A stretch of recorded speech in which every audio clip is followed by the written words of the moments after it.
Mini ശാലിനിയും കളിക്കുന്നുണ്ട്. 11, 12, 13, 14, 15, 16, 17, 18, 19, 20, 21.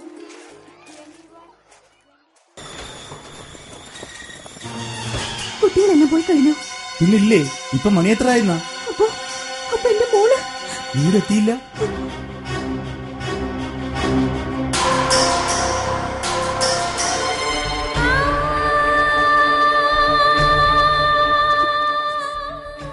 അന്വേഷിക്കുക. കുട്ടിക്ക് മറ്റെന്തെങ്കിലും പ്രശ്നം?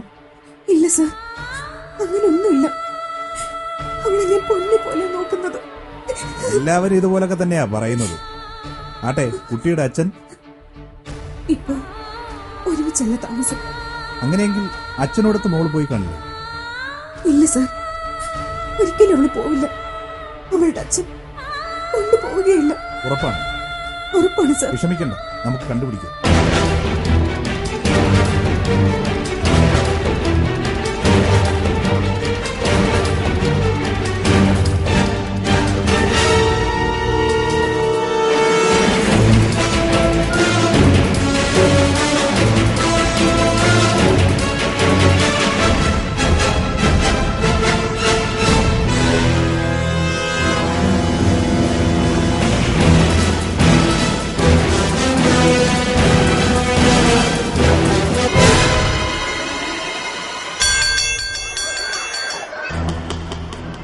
ശാലിനി എങ്ങനെയാ പെരുമാറ്റത്തിൽ? നന്നായി പഠിക്കുന്ന കുട്ടിയാ സാർ. എന്നാൽ ഇന്നലെ ലാസ്റ്റ് പീരീഡ് ഡ്രില്ലായിട്ട് പോലും ഒറ്റയ്ക്കിരിക്കുന്നത് കണ്ടപ്പോൾ ഞാൻ കാര്യം തിരക്കി. എന്റെ ടീച്ചർ ഒന്നും പഠിക്കാൻ കഴിയണില്ല. നീ ഇങ്ങനെ ആയിരുന്നില്ലല്ലോ ശാലിനി, എന്താ പറ്റിയേ? ഞാനിന്ന് വെറും ഒരു സ്ത്രീയല്ല, അമ്മയാണ്. വെറുതെ ഓരോന്ന് പറഞ്ഞ് പറ്റിക്കാൻ നോക്കണ്ട. ഞാൻ പിന്നെ ആരോടാ പറയേണ്ടത്? നീ വേണ്ട എല്ലാം അറിയാൻ. നിങ്ങൾ ഇനി എന്തൊക്കെ പറഞ്ഞാലും ശരി, ഈ വീട് വിൽക്കാൻ അതിന് ഞാൻ സമ്മതിക്കില്ല. നീ എതിരെ നിൽക്കരുത്. ഞാൻ വാക്ക് കൊടുത്തുപോയി. പറ്റില്ല എന്ന് പറഞ്ഞില്ലേ? നിങ്ങൾക്ക് മറ്റെന്തെങ്കിലും പറയാനുണ്ടെങ്കിൽ പറയൂ. എനിക്കിത് മാത്രമേ പറയാനുള്ളൂ. കടക്കാര് വെട്ടുകത്തിയുമായി ചുറ്റും നിൽക്കുന്നു. മറ്റൊരു മാർഗവുമില്ല. എല്ലാം നിങ്ങൾ കുടിച്ചു കുടിച്ച് തൊലച്ചില്ലേ? ഇനി ആകെയുള്ളത് എനിക്ക് സ്ത്രീധനമായി കിട്ടിയ വീട് മാത്രം. അതുകൂടി വിറ്റിട്ട് തെരുവിലേക്ക് ഇറങ്ങണോ? ഒരു വീട് വാടകയ്ക്ക് നോക്കി വെച്ചിട്ടുണ്ട്. പിന്നെ ഞാൻ കുടിയൊക്കെ നിർത്തി. ഈ കടങ്ങളൊക്കെ തീർത്തിട്ട് നമുക്ക് സുഖമായിട്ട് ജീവിക്കാം. നിങ്ങളിപ്പോ പറഞ്ഞില്ലേ കുടിയൊക്കെ നിർത്തിയത്? ഇത് ഞാൻ 10,000 പ്രാവശ്യം കേട്ടത്. ഒരു മോളുള്ളത് പ്രായമായി വരുന്നു. അവളെ കൊണ്ട് തെണ്ടാൻ ഇറങ്ങാൻ എനിക്ക് കഴിയില്ല. നീ എന്താടി ഒരല്പം താണപ്പ് തലേ കയറുന്നു? മര്യാദയ്ക്ക് പറയുന്ന അനുസരിച്ചോ, അതാ നല്ലത്. ഇതുവരെ നിങ്ങളുടെ താളത്തിനൊത്ത് ഞാൻ തുള്ളി. ഇനി കൊന്നാലും ശരി, ഈ വീട് വിറ്റ് തൊലയ്ക്കാൻ ഞാൻ സമ്മതിക്കത്തില്ല. തൊട്ടുപോകരുതല്ലേ. കുറെ കാലമായി ഞാൻ സഹിക്കുന്നു. ഇങ്ങനൊരു ഭർത്താവില്ലെങ്കിലും ഞാൻ ജീവിക്കും. അഹങ്കാരി, നീ അത്രയ്ക്കായോ? നിങ്ങൾ എന്നെ ആക്കിയതാണ്. ഓഹോ, അത് ശരി. എന്നാ നീയും മോളും കൂടി സുഖിച്ചങ്ങ് ജീവിച്ചോ. ഞാൻ പോകുന്നു. തിരിച്ചു വരുമെന്ന് നീ കരുതണ്ട. അങ്ങനെങ്കിൽ അങ്ങനെ തന്നെ. ഇങ്ങനെ ഒരാൾ മരിച്ചു പോയെന്ന് ഞാൻ എന്നെ സമാധാനിച്ചോളാം.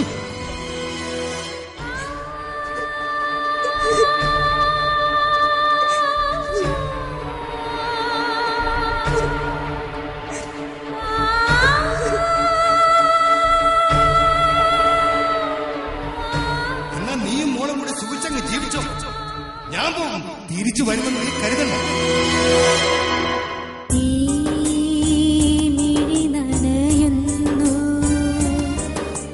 വേർപാടിൻ ദുഃഖത്തിൽ ഈ തിരിയണയുന്നു.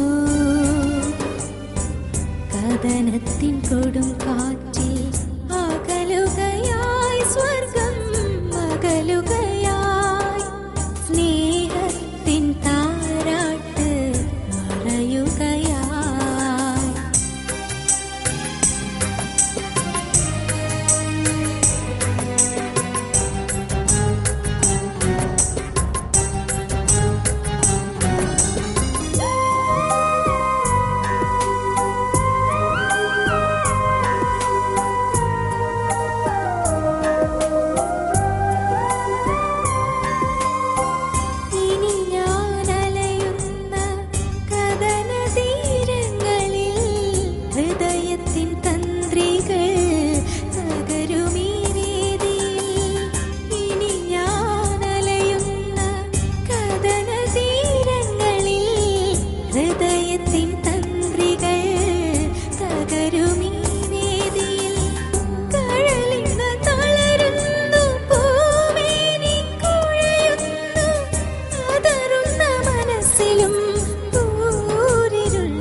കൊടും കാറ്റിൽ അകലുകയായി സ്വർഗം അകലുകയായി സ്നേഹത്തിൻ താരാട്ട് മറയുകയാ.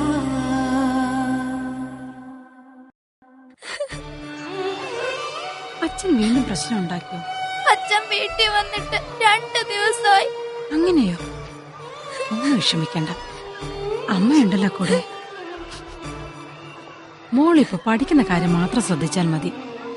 ഛേ, എന്താ ഇത്? നല്ല കുട്ടിയല്ലേ, കരയാതെ. മോളുടെ മാത്രം പ്രശ്നമല്ലിത്, മിക്ക വീടുകളിലും സ്ഥിതി ഇത് തന്നെയാ. മോള് കരയാതെ. ഡ്രിൽ പീരീഡ് അല്ലേ ഇപ്പോൾ? എല്ലാ കുട്ടികളും പോയല്ലോ, മോളും പോയി കളിക്കേ. വാ വാ.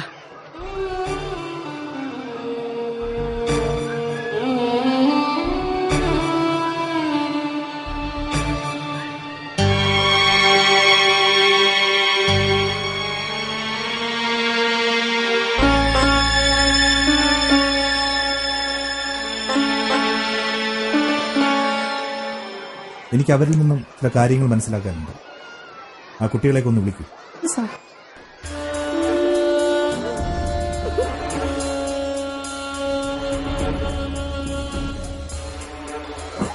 എന്താ ഇത്? നിങ്ങളൊക്കെ വലിയ ആൾക്കാരാകേണ്ടവരല്ലേ, ഇങ്ങനെ പേടിക്കാമോ? ഇതൊക്കെ സത്യം കണ്ടുപിടിക്കുന്നതിന്റെ ഭാഗമല്ലേ. നിന്നെപ്പോലെ എനിക്കും ഒരു മോനുണ്ട്, പിന്നെ കോളേജിലെത്തിയ മോനും. ആ, ഇനി പറയും, കളിക്കിടയിൽ ശാലിനിയെ കണ്ടതാരാ? ഞാനാ കണ്ടത്. എന്നിട്ടോ? ദേ അങ്ങോട്ട് പോയി.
ഇത് നിങ്ങളുടെ മകന്റെ അല്ലേ?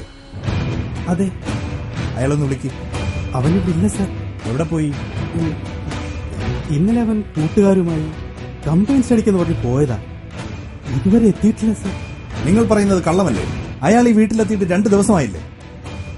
അയാളുടെ മൊബൈൽ ഫോണും സ്വിച്ച് ഓഫിലാണ്. നിങ്ങളുടെ മകന്റെ കൂട്ടുകാരുടെ മൊഴി ഞാൻ എടുത്തിട്ടുണ്ട്. സർ, ദയവായി എന്താണ് ഉണ്ടായതെന്ന് പറയുന്നു. 11 വയസ്സ് മാത്രം പ്രായമുള്ള ശാലിനി എന്ന പെൺകുട്ടി ബലാത്സംഗത്തിനിടയിൽ കൊല്ലപ്പെട്ടു. സർ, ആ കുട്ടിയുടെ അമ്മ ആത്മഹത്യക്ക് ശ്രമിച്ച് ഇപ്പോൾ ആശുപത്രിയിലാണ്. തെളിവുകളെല്ലാം നിങ്ങളുടെ മകന്റെ നേർക്കാണ്. സാർ, അവൻ... വേണ്ട, ഒന്നും പറയണ്ട. അയാളുടെ മുറി എനിക്കൊന്ന് പരിശോധിക്കണം.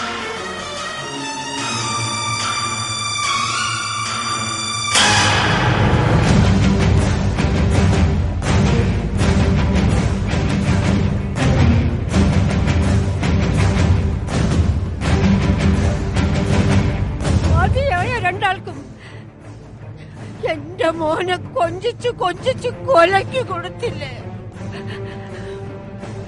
എന്റെ മാതാവേ, ഞാനിതെങ്ങനെ സഹിക്കും?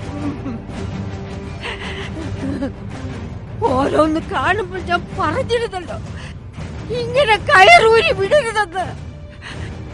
അന്നൊക്കെ എന്നോട് എന്തൊരു ദേഷ്യമായിരുന്നു. അനുഭവിച്ചോ? വേണ്ടൊരുത്തി പണത്തിന്റെ മുമ്പിൽ എല്ലാം മറന്നവൾ ഇവളാ ഇതിനെല്ലാത്തിനും കാരണം.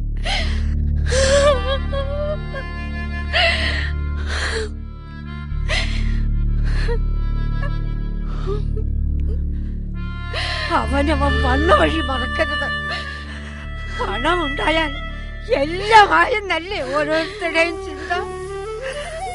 അതനുഭവിക്കാൻ ആളില്ലാണ്ടായാൽ പിന്നെന്തിനാ ഈ പണം? ആകെയുള്ളൊരു സന്തതിയെ രണ്ടാള് കൂടി ചേർന്ന് കൊലപാതകയാക്കിയില്ലേ? ഞാനിതെങ്ങനെ സഹിക്കും? ചെളിങ്ങാതെ പെണ്ണും പിള്ളേ, ഇനി സുഖിക്കാമല്ലോ രണ്ടാൾക്കും കൂടി. മതി മറന്നു സുഖിക്കാം.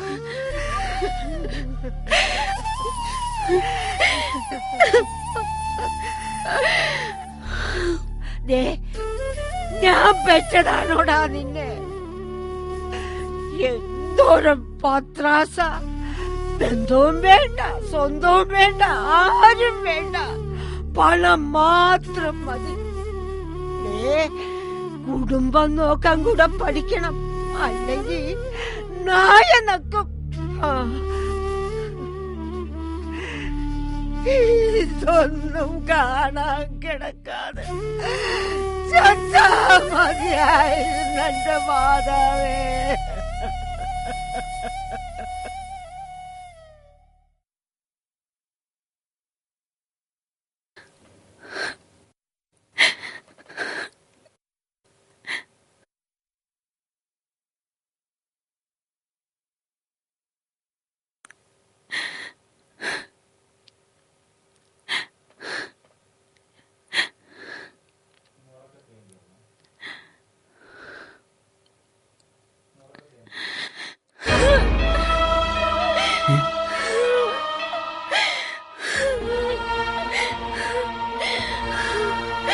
കരയാതെ സൂഫി,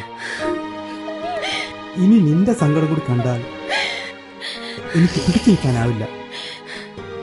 കരയാതിരിക്കാൻ എനിക്ക് കഴിയുമോ? ആരെങ്ങനെ വേണമെങ്കിലും നമ്മളെ കുറ്റപ്പെടുത്തിക്കോട്ടെ. എന്റെ മോൻ അവനെ ചെയ്യുമെന്ന് ഞാൻ ഇപ്പോഴും വിശ്വസിക്കുന്നില്ല. ഇനി പറഞ്ഞിട്ട് എന്ത് കാര്യം? എല്ലാം നമുക്ക് കർത്താവിലേക്ക് അർപ്പിക്കാം.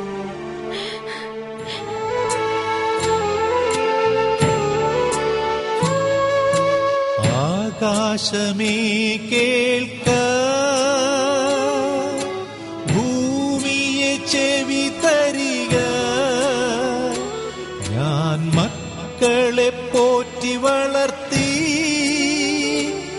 അവർ എന്നോട് മത്സരിക്കുന്നു.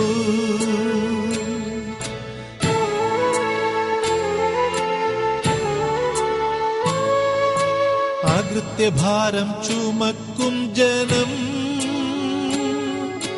ദുഷ്പ്രവർത്തിക്കാരുടെ മക്കൾ, വഷളായി നടക്കുന്നവർ ദൈവമാരെന്നറിയുന്നില്ല. 1, come on, 2, come on, 3.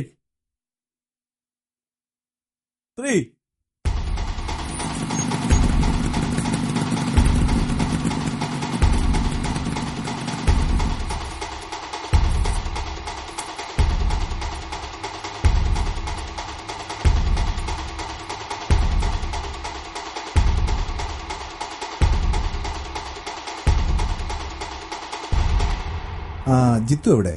ഇപ്പൊ പോയതേ ഉള്ളൂ സാർ. എന്താ സാർ കാര്യം?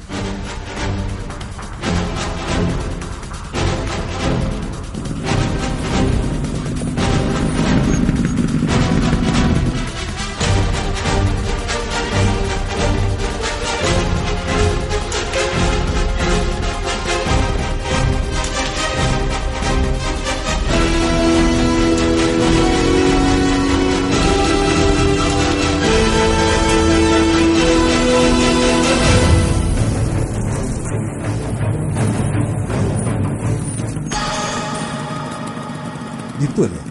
അതെ. ഞാൻ നിന്റെ വീട്ടിൽ പോയിരുന്നു. അമ്മ പറഞ്ഞു ട്യൂഷന് പോയിരിക്കുകയാണെന്ന്. എന്താ ട്യൂഷൻ കഴിഞ്ഞോ? അത് പിന്നെ വേണ്ട, ഞാനെന്തിനാ വെറുതെ ജിത്തുവിനെ കൂടി. ആയിക്കോട്ടെ, ജിത്തുവിന്റെ ഒരു ഫ്രണ്ട് ഉണ്ടല്ലോ, ജോയി. അയാളിപ്പോ എവിടെയുണ്ട്? ജിത്തുവിനറിയാം അയാളിപ്പോ എവിടെയുണ്ടെന്ന്. ഇല്ല സർ, എനിക്കറിയില്ല. എന്താ ഇത്? ആഹാ, എല്ലാറ്റിന്റെ തുടക്കം ഇതൊക്കെ തന്നെയാ. ലോകത്തുള്ള സകലമാന ലഹരി വസ്തുക്കൾ ഈ കവറിലുണ്ടല്ലോ. ഇതൊക്കെ ആർക്കാ? സത്യം പറ, ജോയ് എവിടെ ഉണ്ടോ? എനിക്കറിയില്ല. ദേ, ജിത്തുവും ജോയി നിസാര സുഹൃത്തുക്കളല്ലെന്ന് ഈ ഫോട്ടോ കണ്ടപ്പോ മനസ്സിലായി.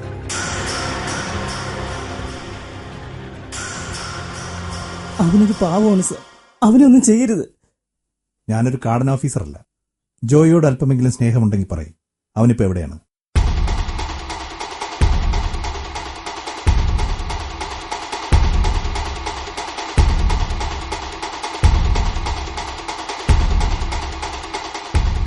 എന്താ ജിത്തു താമസിച്ചത്?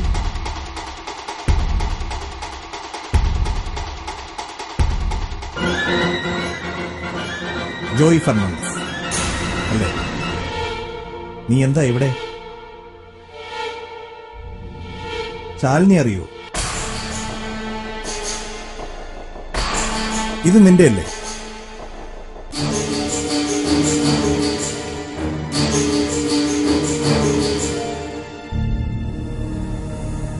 ശാലിനി എന്താ ഇവിടെ?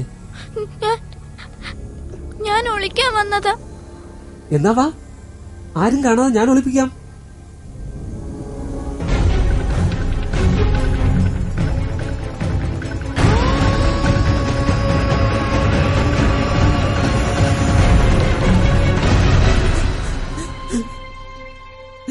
സ്വബോധത്തോടെയാണോ നിന്റെ കുറ്റസമ്മതം? ഞാനാ ചെയ്തത്. എനിക്ക് വയ്യ, എനിക്കിനി ജീവിക്കണ്ട. നിന്നെ ഓർത്ത് എനിക്ക് ദുഃഖമുണ്ട്. കാരണം നിന്നെപ്പോലൊരു മകൻ എനിക്കുമുണ്ട്. നീ എന്തിനിത് ചെയ്തു? ഒരല്പം ദയ ആ